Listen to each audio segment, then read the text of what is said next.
Welcome back. Happening right now, dozens of swimmers are in the lake in honor of the SS Edmund Fitzgerald. The swimmers are doing a 441-mile relay swim to mark 50 years since that ship sunk. Local teen Eryn Drayton is part of that relay. She's here live this morning. She'll be swimming a leg near Sugar Island in memory of her grandfather and also raising money. So thanks for being here live with us in studio, Eryn. Wow, what a journey you are taking on. First, just kind of give us your background with swimming. How long have you been swimming and how much is that a part of your life?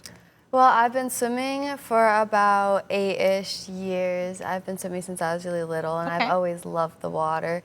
And I've been swimming year round every single year since then. Yeah, and so how old are you now, if you don't mind sharing? I'm 15. Okay, all right. So how did you hear about this relay swim? Well, actually, it was my dad that found out about it, and he just brought up the idea to me, and I'm like, this is really cool. So then I just decided to do it without even really thinking about it. Yeah, so 441 miles of this relay. What kind of stretch are you going to be doing? Like, how many miles are you going to be swimming? I'm very interested to hear how long you're in the water for this huge, huge event. I'm not exactly sure how many miles. It's around 15-ish. Okay, wow. And 15 to 20, and obviously it's split up with all of us, so I'm really excited to get to doing it, so it's going to be so much fun. So about how long will you be swimming, and what kind of training have you been doing to get ready for this? I'll be swimming, it'll be on and off every half an hour, or I'll be swimming half an hour, and then the other three will swim about half an hour, so I'll definitely have some time in between to get ready and to prepare for it. So is that feeling easy to you? Oh, half hour, that's nothing? And so how have you been training for it? Last year I did some open water stuff, but not as much this year. I've been sticking more into competitive swimming, so that's really helped me prepare for it. Is this you that we're seeing on the screen? Yes, it is. Okay, wow. Oh my gosh, I could never. I'm so impressed by all of this. I'd love to hear too, why Sugar Island? What is your connection to Sugar Island, and why did you want to get involved in all of this? Well, actually my grandpa grew up there and he's from there, so when we were looking through what leg of the relay I would do, just the option was obvious. It was to do that one near Sugar Island. Yeah, so what has your family said, with your grandfather being from that area, you being part of this huge relay swim? I'm sure they're pretty proud of you taking this on. Yeah, they think it's really impressive. They're like the commitment to it. They're just very excited for me overall.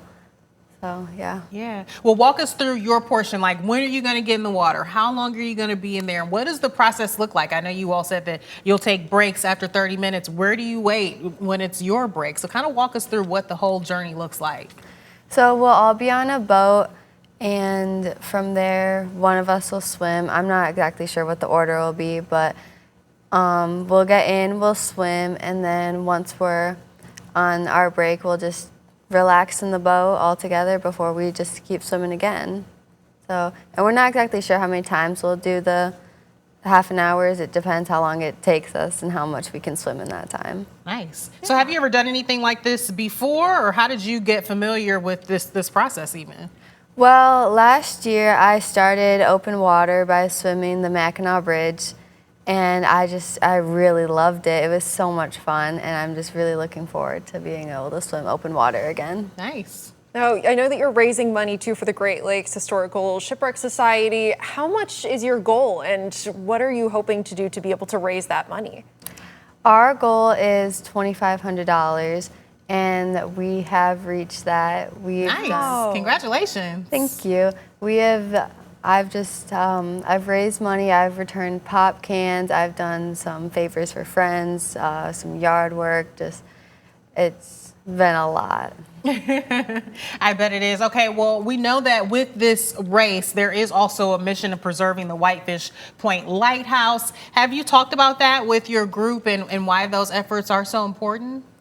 No, we have not talked about it, but we do find it very important because, you know, if the lighthouse was working that night, the ship would have known where they were, and it would have been so much different. So just keeping that well maintained is just a really big. Yeah, we don't want that happening again, what happened 50 years ago. I do want to hear more about your experience with swimming. We were looking at that video there of you doing some laps. I know that you've been rehearsing a lot for this. So I guess I just want to know, what is it that you like about swimming? What are you thinking about, or how does it make you feel as you are in the water? Well, I've always loved being in the water. It's one of my favorite things. And just when I'm swimming, it's just so calming, especially because competitive swimming is you always think about going fast. And we're seeing you competing here. Is this your video? Yep. So what was this event? Where was this? When were you here? This is from the Holland Aquatic Center. I'm not exactly sure which meet it was, but yeah, that's. Yeah, so there's a difference there with the competitive swimming and when you can do the open water swimming. Kind of describe to us that difference. Yeah, so competitive swimming, it's super by the book. You have to swim a certain way, or you might get disqualified, you might slow down. But open water, you can just swim how you feel. I can do whatever stroke I want, and it feels so like freeing. Yeah. That's so cool to hear. With the open swimming too, I know that you said you did the Mackinac Bridge. Now you're going to be undertaking this relay to be able to kind of go near Sugar Island for this entire 441-mile journey. That's insane already to hear about. What got you interested in open swimming in the first place, and what kind of brings you back to it every time? Well, it was originally also my parents who brought up the idea of the Mackinac Bridge swim because they had heard about it, and they're like, wow, this is super cool. And I'm like, yeah, it would be quite amazing if I could do that. So then I decided to try it. And Were you the only one in your family who tried it? Yep. Wow. Yeah. And So tell us about that swim, the Mackinac Bridge swim. Tell us about that. What is that process like, and do you know how long it is? it was about 4.5, 5-ish miles. Ooh. It took me a little under 3 hours to finish. Wow. Yeah, and it was just, we had to get up so early for it. And so you swim straight through for that No breaks. Yeah. full 3 hours? Yep. Oh, wow. Whoa, no wonder you're thinking the half hour will be easy. Yeah. Wow. Okay, well, anything else you want to add about why you're doing this, or just the freeness that you said swimming brings to you? Yeah, it's just doing this, it's just going to be such a great way to honor the people who were on the ship and had lost their lives for the sinking, and it's just going to be such a great big part to remember, such an important part of Michigan history. Well, really cool to see someone so young, seeing the importance of that history and taking on this really big feat. We're wishing you the best of luck, Eryn. Thanks so much for chatting with us. Thank you.